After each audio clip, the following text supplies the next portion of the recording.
अस्सलाम वालेकुम व्यूवर्स, कैसे हैं आप सब। उम्मीद है आप सब ठीक होंगे। आज आपके साथ बहुत ही आसान आलू के क्रिस्पी पकोड़ों की रेसिपी शेयर करूंगी, जिसको हम बहुत ही कम चीज़ों के साथ तैयार करेंगे और यकीन जानिए ये बहुत ही मज़ेदार क्रिस्पी बनकर तैयार होंगे। बहुत ही कम मेहनत और कम टाइम में तैयार होने वाली आलू की ये क्रिस्पी पकोड़ों की रेसिपी मुझे पूरी उम्मीद है कि आप सबको बहुत ही ज़्यादा पसंद आएगी।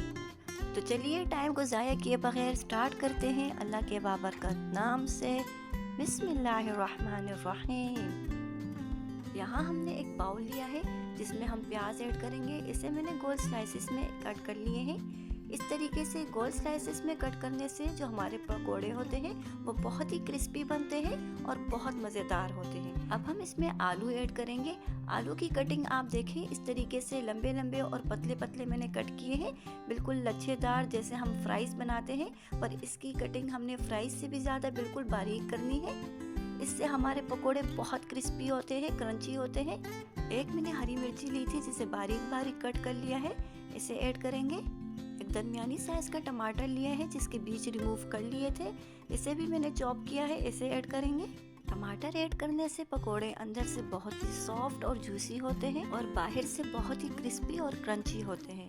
अब हम इसमें हाफ कप बारीक कटा हुआ धनिया ऐड करेंगे, जिससे इसकी लुक और टेस्ट दोनों में इजाफा होगा। अब हम इसमें बेसन ऐड करेंगे। बेसन हमने ज़्यादा ऐड नहीं करना, बेसन की क्वांटिटी हमने बराबर रखनी है। अगर हम ज़्यादा बेसन ऐड करेंगे तो हमारे पकोड़े बिल्कुल भी अच्छे नहीं बनेंगे और मोटे मोटे से बेसन बेसन वाले बनेंगे। हमें क्रिस्पी पकोड़े बनाने हैं, इसलिए मैं इसमें 5 से 6 टेबलस्पून बेसन ऐड कर रही हूँ। अगर मज़ीद ज़रूरत पड़ी तो हम बाद में देखकर मज़ीद ऐड कर लेंगे। 5 से 6 टेबलस्पून मैंने इसमें बेसन ऐड किया है। 1 टीस्पून ज़ीरा ऐड करेंगे। 1 टीस्पून सूखी कसूरी मेथी ऐड करेंगे। 1 टीस्पून कुटी हुई लाल मिर्चें ऐड करेंगे। हाफ टी स्पून इसमें पिसी हुई लाल मिर्चें ऐड करेंगे। 1 टीस्पून नमक ऐड करेंगे। नमक आप अपने टेस्ट के अकॉर्डिंग रख सकते हैं। 1 टीस्पून चिकन पाउडर ऐड करेंगे, जिससे बहुत ही अच्छा टेस्ट आता है। हाफ टी स्पून धनिया पाउडर ऐड करेंगे। 1 टीस्पून में इसमें अनार दाना ऐड कर रही हूँ, आप चाहे तो इसको पीस कर भी ऐड कर सकते हैं। 2 टेबलस्पून में इसमें साबित धनिया ऐड कर रही हूँ, सूखा साबित धनिया जैसे मैंने हल्का हल्का से कूट लिया था, दरदरा सा कूट लिया है, इसे ऐड करेंगे। और अब हम इसे मिक्स करेंगे ताकि बेसन सब्जियों के साथ अच्छे से मिक्स हो जाए।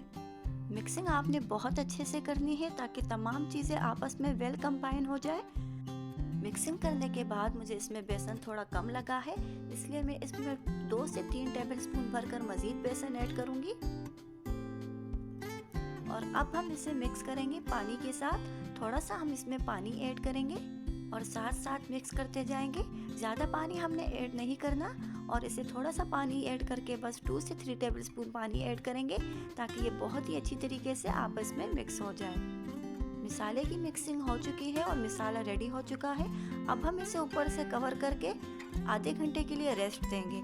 अगर आपने फ़ौरन पकाने हैं तो आप फ़ौरन भी पका सकते हैं, नहीं तो आप इसे 10 से 15 मिनट भी रेस्ट दे सकते हैं, पर मैं इसे आधे घंटे के लिए रेस्ट दूंगी।